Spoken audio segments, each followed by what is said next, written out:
Okay, in this video we're going to show quickly how to change the batteries on a Salto XS4 ANSI excursion.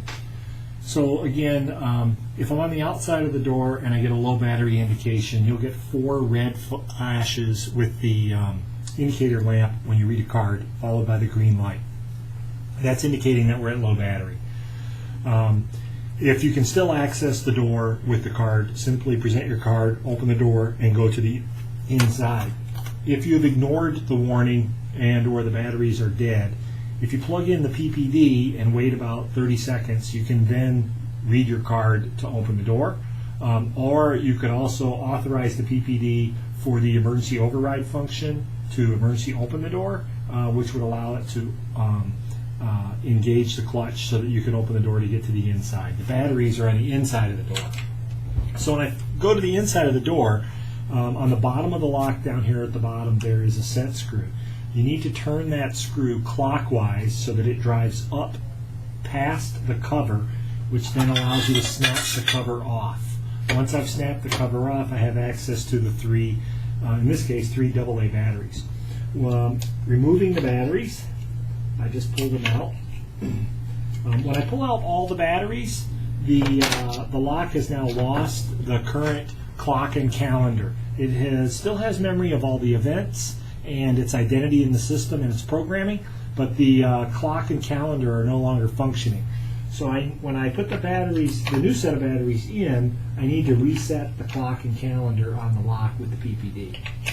So once I put the batteries in, I heard the motor run and it beat 3 times at me. That tells me that I got the batteries in right. Typically at this point, I would take what I know to be a valid card and test the lock before I shut the door to make sure that it's functional.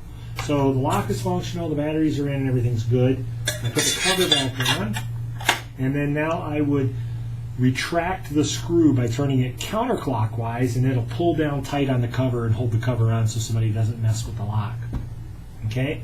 So at this point the lock is functioning, however the clock and calendar are not accurate. Therefore, your audit reports would be messed up at this point because it doesn't know what time or day of the week it is at this moment.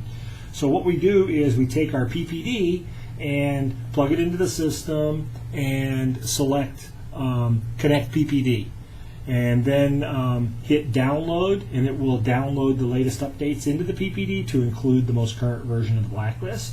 And then you simply bring the PPD out to the lock and plug it in. So if you turn the PPD on, it will go to the menu option. I'm not even going to select anything off the menu.